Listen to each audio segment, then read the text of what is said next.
సచిదానంద సమర్థ సద్గురు సాయి మహారాజ్కి జై. సాయి బిడ్డలందరికీ సాయినాథ్ ఆశీర్వాదాలతో మనం గురుచరిత్ర పారాయణ 50వ అధ్యాయంలోనే ఉన్నామండి. ఆయన ఆ తల్లి శోకము విని, తల్లి నీవు అనవసరంగా దుఃఖిస్తున్నావు. పుట్టినవాడే ఎవడు, చనిపోయినవాడు ఎవడు? అతడు ఇప్పుడైనా కంటికి కనబడ్డాడా? అతడు ఈ శరీరమే అనుకుంటున్నావా?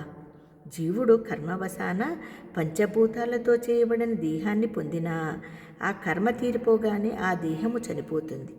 కానీ అతడు ఆత్మస్వరూపంగా కనుక అతడికి నాశనం ఉండదు.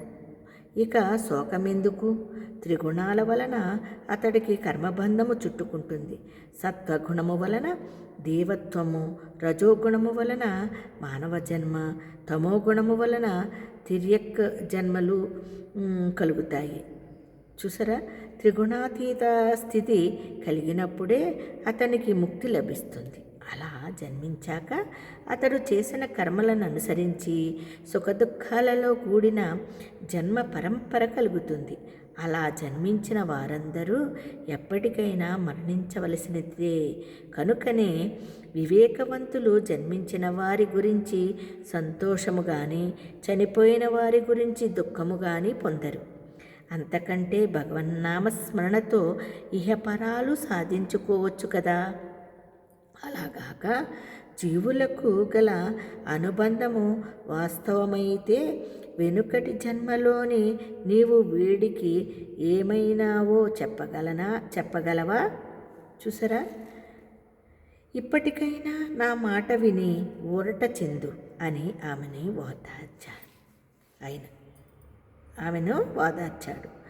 ఆమె, ఓ మహాత్మా, నేనొక మహారాజుకు రాణినయ్యాక చివరకు నాకు ఈ గతి పట్టింది. అడవుల పాలైన నా వాళ్ళందరికీ దూరమైన బిడ్డను విడిచిపెట్టలేక భూమిపై జీవిస్తున్నాను. అటువంటప్పుడు వీడు చనిపోతే నేను ఇంకేం కావాలి? స్వామి, కరుణార్థ హృదయులైన మీరు చెప్పిన తత్వము అజ్ఞానినైన నాకెలా తెలుస్తుంది? ఈ కష్ట సమయములో పరమేశ్వరుని వలె మీరు నాకు లభించారు. దేని వలన ఈ దుఃఖం నశిస్తుందో దయచేసి దానిని నాకు అనుగ్రహించండి అని శోకిస్తూ ఆ యోగీంద్రుని పాదాల మీద పడింది. ఆ యోగి కరుణార్థ హృదయులై ఆ పిల్లవాడు పూర్వజన్మలో తన సేవకుడని తెలుసుకుని కొంచెము భస్మము మంత్రించి ఆ శవం మీద చల్లాడు. వెంటనే ఆ పిల్లవాడు లేచి కూర్చున్నాడు. అతడు ఎట్టి వ్యాధి లేకుండా స్వచ్ఛమైన శరీరంతో ఉన్నాడు. ఆ యోగి యొక్క కృపాదృష్టి వలన ఆ తల్లికి కూడా జబ్బు మాయమైంది. ఆ తల్లి సంతోషంతో నమస్కరించగానే ఆ యోగి ఆమెకు కొంచెము భస్మమిచ్చి, అమ్మా, నీవు నీ బిడ్డ ఇది ధరించండి. మీ శరీరాలు వజ్ర సమానమై వృద్ధాప్యము చెందవు. నీ కుమారుడు ఉత్తమ గుణవంతుడు, యశస్వి అయి భద్రాయువు అనే పరాక్రమవంతుడైన రాజుగా దేశాన్ని పరిపాలించి కీర్తికెక్కుతాడు అని ఆశీర్వదించి వెళ్ళిపోయాడట. కనుక ఓ రాజా, మహాత్ముల కృపాదృష్టి మాత్రము చేతనే ఎంతటి వ్యాధి అయినా నశించగలదు. నీకు వచ్చిన వ్రణము తగ్గడములో ఆశ్చర్యమేమున్నది అన్నాడు. అప్పుడు రాజు, స్వామి, నా వ్యాధిని నివారించగల సత్పురుషుని దర్శనము నాకేలా లభించదో దయచేసి తెల్పండి అని వేడుకున్నాడు.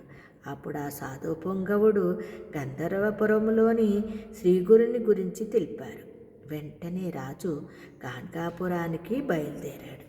చూసారా, జై గురుదత్త, శ్రీ గురుదత్త.